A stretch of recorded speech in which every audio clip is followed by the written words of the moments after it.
Você já parou para pensar no primeiro mandamento? Aquele que diz, amarás o Senhor teu Deus sobre todas as coisas? Pois é, hoje eu me peguei pensando nesse mandamento. E aí algumas perguntas me vieram à mente. A primeira delas foi, o que quer dizer isso, amar a Deus sobre todas as coisas? E a outra foi, o que implica amar a Deus sobre todas as coisas? Um dos versículos que me ajudaram foi um versículo que está lá em Romanos 12:1, que fala sobre o nosso culto a Deus. E esse versículo diz, depois você pode procurar, que o nosso culto ele tem que ser racional. Racional vem de raciocínio, vem de você pensar sobre o que está fazendo. Então, esse já é um forte indício de que amar a Deus, para eu amar a Deus ainda mais sobre todas as coisas, ou seja, acima de todas as coisas, como prioridade máxima na minha vida, eu vou precisar pensar nisso, eu vou precisar fazer isso diligentemente, eu vou precisar que isso seja um objetivo para mim. Não é simplesmente, naturalmente, amar a Deus. Mas que para que isso seja o centro, como diz no mandamento, eu vou precisar racionalmente alimentar isso. O versículo que corroborou essa ideia foi Colossenses 3:2, que diz assim, olha só, mantenha os pensamentos nas coisas do alto e não nas coisas terrenas. E depois eu vi Hebreus 12:1 que diz, livremo-nos de tudo que nos atrapalha. Vejam bem, aqui está falando que os nossos pensamentos, eles devem ficar voltados para as coisas do alto, para as coisas do céu. Então, significa que se eu não cuidar, os meus pensamentos eles vão vagar. Isso é muito sério. Isso significa que eu tenho uma responsabilidade. Aí eu fico pensando, como é que eu vou conseguir manter? Como é que eu vou conseguir fazer isso? Para muitos de nós, organizar os pensamentos ou orientar os pensamentos ou ser dono dos seus pensamentos é uma coisa complicadíssima. As pessoas geralmente são orientadas pelas emoções, em vez de orientar as emoções. A Bíblia fala que dentro do nosso, lá em Gálatas diz que dentro do nosso corpo há uma guerra entre a carne e o espírito, que a carne guerreia contra o espírito guerreia contra a carne. Um está em conflito com o outro.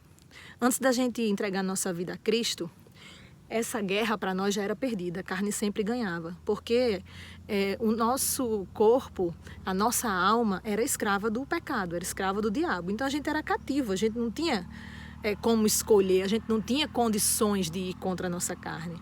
Mas depois que a gente aceita Jesus, Jesus nos dá o Espírito Santo. E uma vez que a gente tem o Espírito Santo dentro de nós para nos ajudar, a gente agora tem condições de guerrear. A gente agora tem condições de fazer com que o nosso espírito prevaleça em relação à carne nessa guerra que há dentro de nós. E se há uma guerra dentro de nós, a gente não pode viver como se ela não existisse. Muitas pessoas têm uma ideia falsa de que sobre coisas espirituais eu não tenho nenhuma responsabilidade. Então tem gente que pensa assim, tudo que é do campo espiritual acontece de uma forma sobrenatural lá em cima e eu não tenho como interferir nisso porque é sobrenatural. Gente, não é assim. O Espírito Santo, ele lhe dá o potencial, ele lhe dá a condição para que você mude, para que você consiga vencer, para que você encaminhe os seus pensamentos para as coisas do alto, para que você renove a sua mente.